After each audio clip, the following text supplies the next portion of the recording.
and welcome back to the Citizen channel. Continue our look at this thank you. Yes, a thank you to Kevin De Bruyne, of course, after 10 wonderful seasons. This is a little tribute, my tribute, through various media observations, my own observations, match reports, etc. of his time at City. And we got up to part 4. This is part 4. It's worth the effort and time put on this for our Kevin, of course. Hope you enjoy it anyway, guys. Let us know your memories, of course, of Kevin. In part 3, we finished with a league title, of course, for 2021 season. But a bit of despair as Kevin, City and us missed the chance of lifting the Champions League trophy, of course. So on to season 21-22. Kevin missed the Community Shield defeat to Leicester. He returned as sub in our routine 1-0 defeat at Spurs on the 16th of August, but then was out until after the first international break of the season. Never end those things, do they? With an ankle injury. Although in 2 games, City managed without him to hit 10 goals in 2 5-0 wins over Norwich and Arsenal.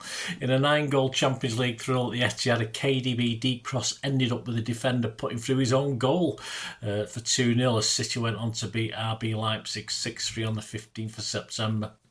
Kev scored his first goal of the season, a 6-1 hammering of Wickham in the Carabao Cup at the Etihad on the 21st of September, to the delight of Pep, who claimed Kev was getting slowly back to his best. Phil Foden found KDB towards the edge of the box and he curled it into the far corner to bring City level.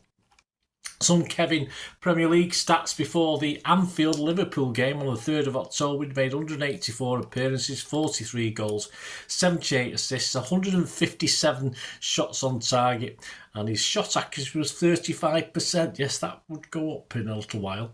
Kev's strike from the edge of the box was deflected by a red shirt past keeper Alisson for a second equaliser in a 2-2 draw on the day.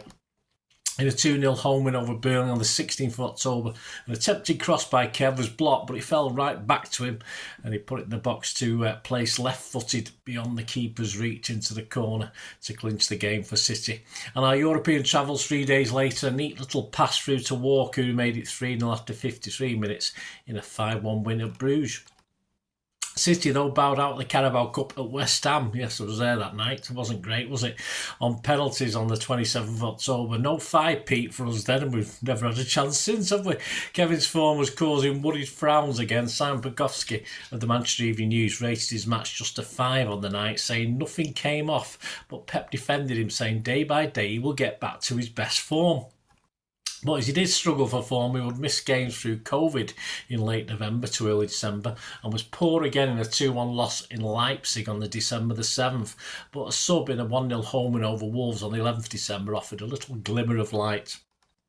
And a chance taken to bounce back in a 7-0 demolition of Leeds at the Etihad on the 14th of December. A stunning strike for KDB put through by Rodri to make it 3-0, but it was to get even better in a Stuart Brennan rated 9 out of 10 performance for King Kev, with a thunderous shot centrally from just outside the D into the top corner that was measured at 70 miles an hour. Brennan said 2 fabulous goals and set up half a dozen chances for others. He is definitely back to his best. Gideon Brooks from the Express sort of agreed. He said I had him as City's man of the match with a 9 out of 10 rating as well. Post-match, he was bullish, as you'd expect. In an interview explaining an apparent dip in form, he commented, "Well, I have been kicked in the face, kicked in the ankle and had COVID, so that probably explained it." As City hit top spot, he added a goal in a 6-3 rout of Leicester on Boxing Day. His goal put City 1-0 up after 5 minutes, bringing a lofty ball down beautifully in the box before bending it in the corner, and an assist in a 1-0 win at Brentford to end 2025. His neat, lightweight, curling ball was side-footed home by Foden for the only goal of the game. It would be an even happier new year for our Belgian legend. He helped Gabby to score City's second in the FA Cup at Swindon on the 7th of January, the neat 1-2. It ended 4-1 to the Blues. And all the headlines were about Kev when City sawed off second-place Chelsea at home. Just a 1-0 win, but from the boot of KDB as City began to pull away in the title chase. He picked up the ball in midfield and drove forward to send a right foot curler into the far corner past keeper Kippax. In a blip at St Mary's on the 22nd of January, his crossed-in free kick allowed Laporte to head the equaliser in a frustrating 1-1. It certainly was. I was there that night. That was frustrating. After an international break, it was the FA Cup action, back to FA Cup action, and a 4th round tie at home to Fulham. A De Bruyne corner was glanced home off the head of Stones for 2-1, and KDB picked up a loose Fulham pass just inside the London club's half to break away and lay it off for Mahrez to make it 4-1. After a VAR check for a goal originally given as offside, it stood as Kevin played it back to Mahrez to make it 1-0 in a 5-0 away win against Sporting Lisbon on the 15th of February. Back in league action on the 9th of February, a 2-0 City win over Brentford, and Kev got the second, pouncing on a keeper save from Sterling to side foot home just inside the box. It put City 12 points clear at the top. Better to come as we welcome the red, green, gold and white, or whatever kit they're playing in Brigade, to the Etihad. And Kevin stroked an opener after 5 minutes and added a second as the ball pinballed around the box until arriving at his feet for him to give City a 2-1 lead against, of course, that lot down the road. In the second half, his cross to the back of the area from a corner was hit home via a United knee by Riyad Mahrez for 3-1. KDB is the best midfielder in the world, said Paul Scholes. Well, he speaks sense sometimes, doesn't he? Jeremy Cross of the Star Mirror scored Kevin a 9 out of 10. Stuart Brennan just said he was utterly brilliant. After this win, Kev's Premier League stats read 201 appearances, 51 goals, 81 assists, 125 big chances created, 176 shots on target, 35% accuracy still. It will go up, I promise you. 52.29 passes per game, 542 accurate long balls and 268 tackles. Who said we can't tackle? On the pitch, Kevin was taking no prisoners. A KDB pen almost reached by the keeper put City 2-1 ahead at St Mary's on the 20th of March. City would win 4-1 in the FA Cup quarter-final. Stuart Brennan rated him a man of the match with an 8 out of 10. Another goal in our next Premier League game, a 2-0 win at Turf Moor. Kev volleyed a sterling layback in the box across the keeper into the opposing far corner to give City the lead. Neil Squires from the start awarded him an 8 out of 10 for that game.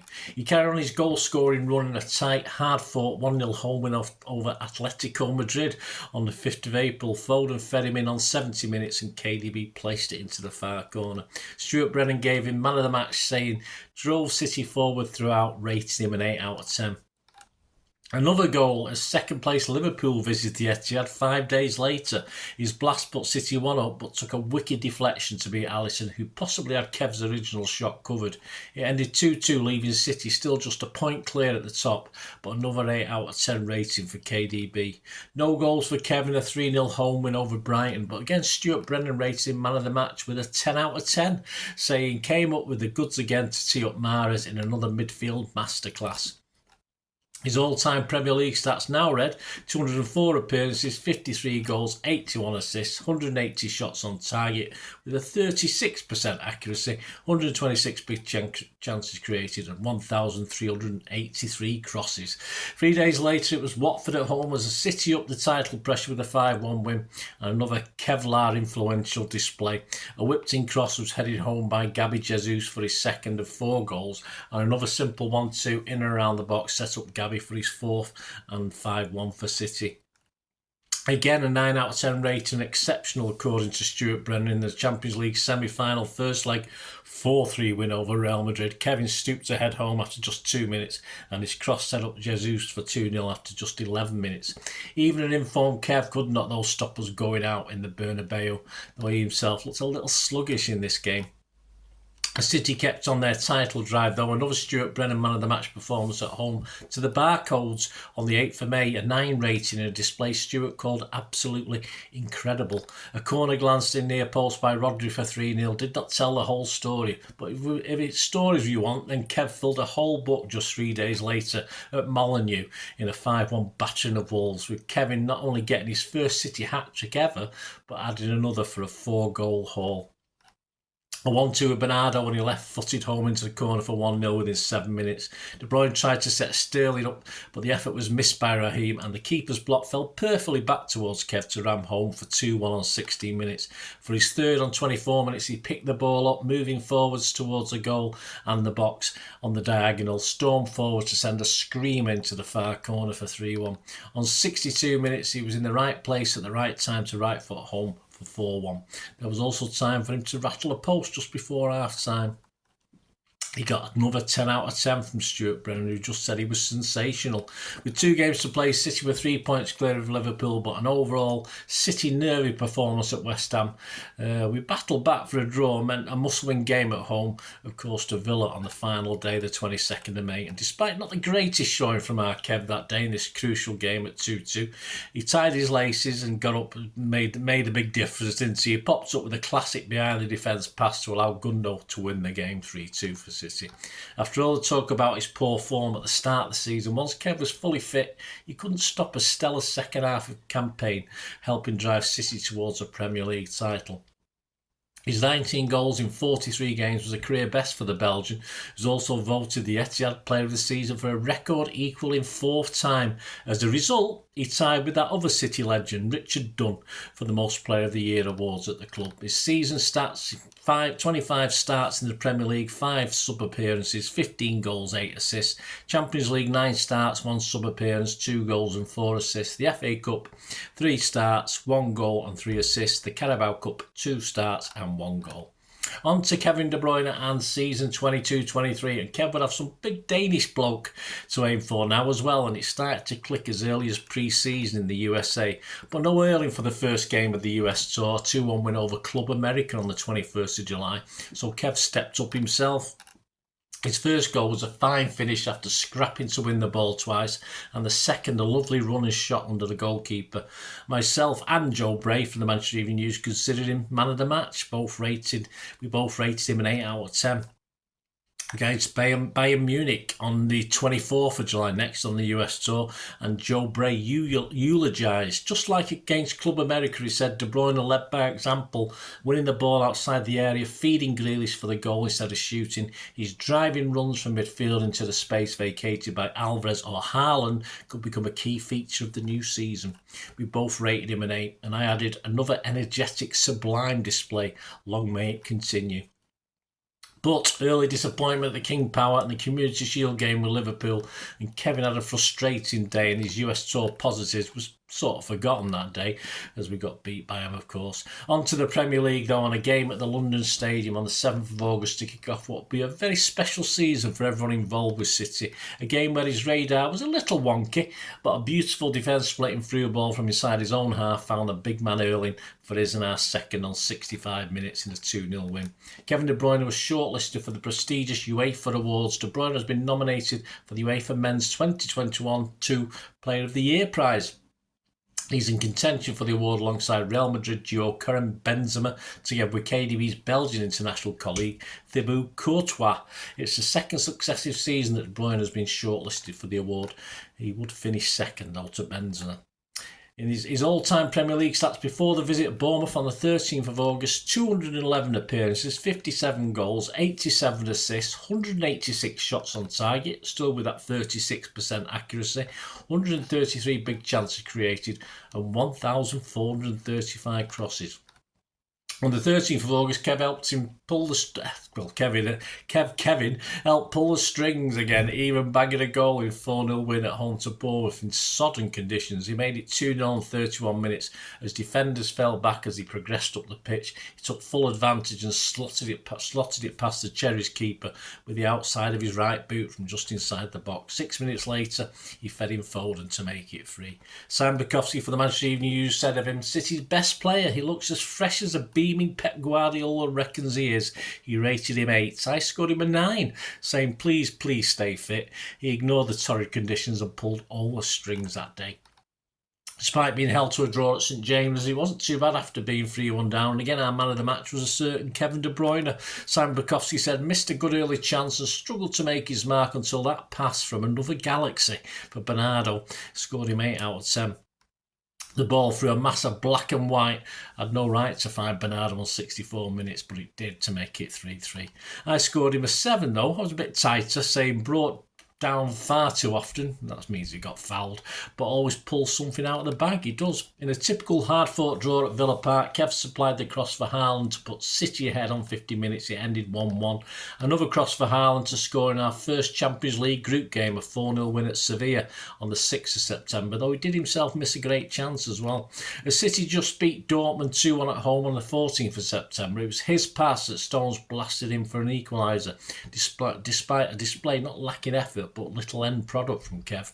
In a 3-0 win at Wolves 3 days later, an overlapping KDB cross was not reached by Haaland, but was by up-pop Grealish to score in the... Yes, Grealish, you heard that right.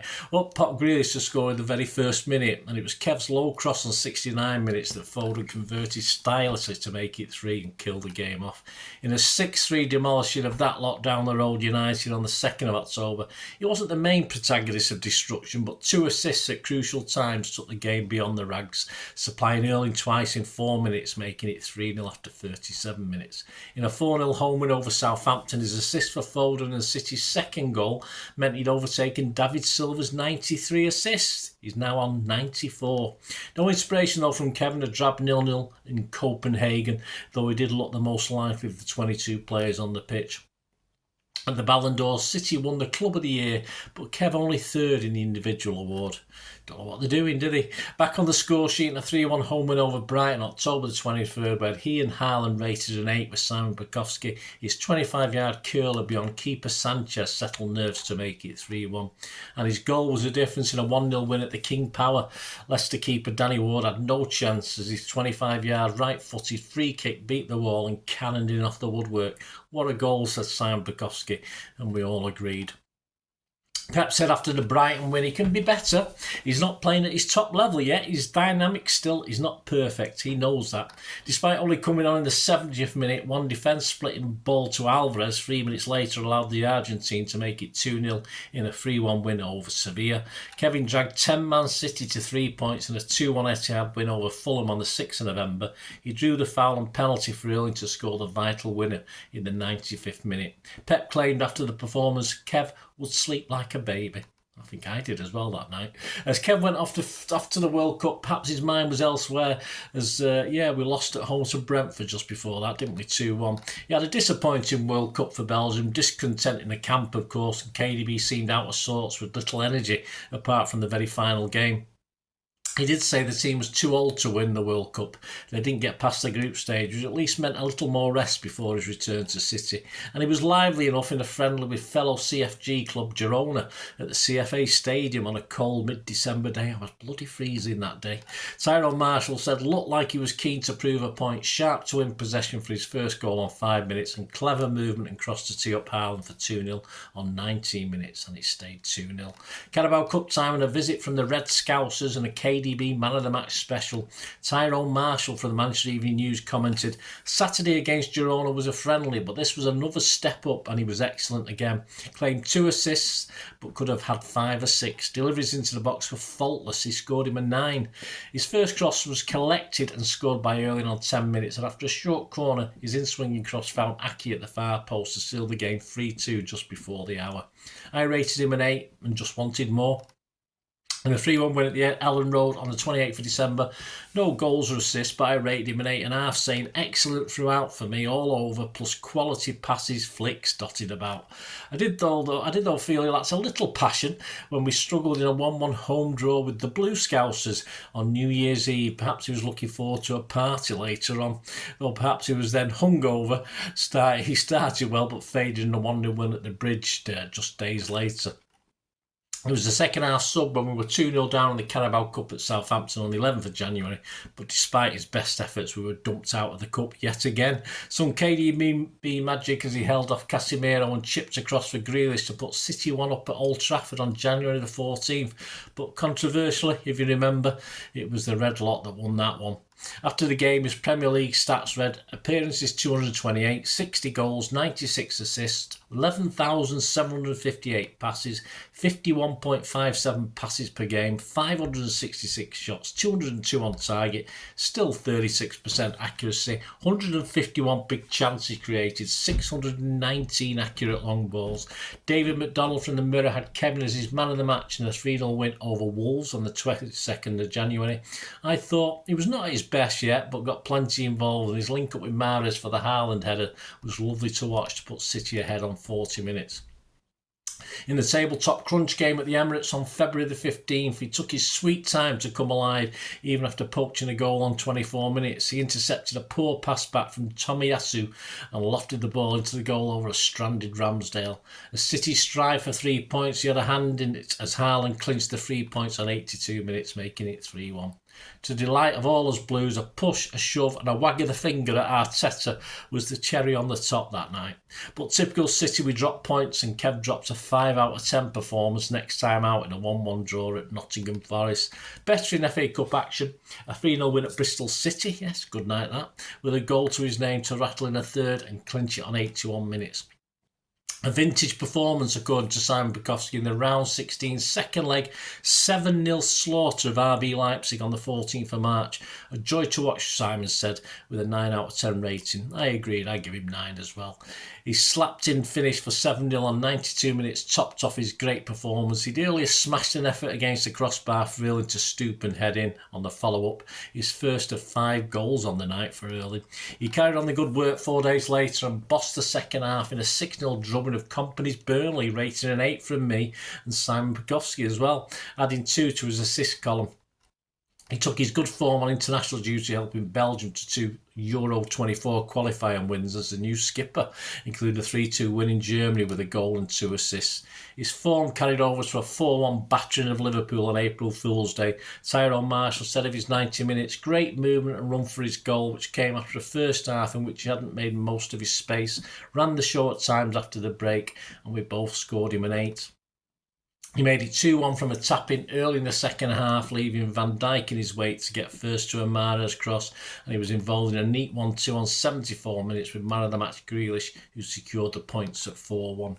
A 4-1 at St Mary's and an 8 out of 10 performance despite a wayward start, including losing the ball deep in the Saints half that almost led to a Suleiman Southampton goal and a couple of assists no one else could do, kept City on Arsenal's shoulder at the top. Haaland missed out on a KDB cross when a goal seemed likely, but he headed home another Kevin cross just before half-time. It meant he became the quickest player to 100 Premier League assists in just 237 games. That's 56 games faster than the previous quickest, which was Cesc Fabregas.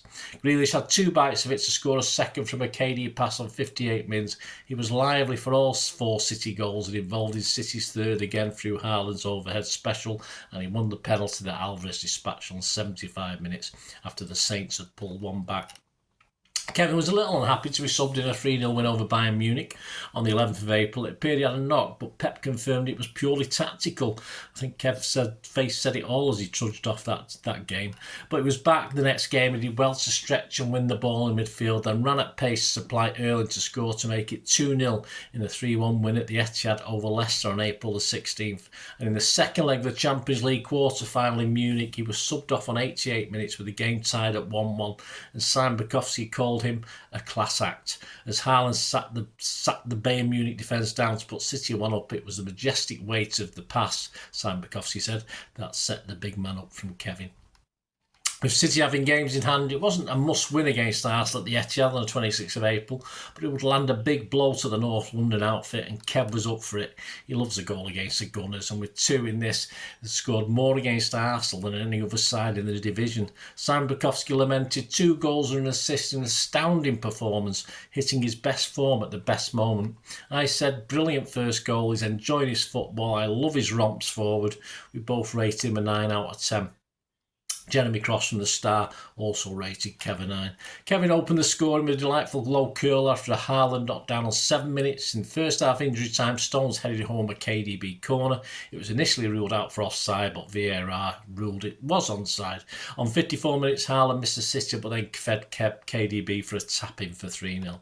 He left City 2 points behind Arsenal, but with 2 games in hand with 7 to play.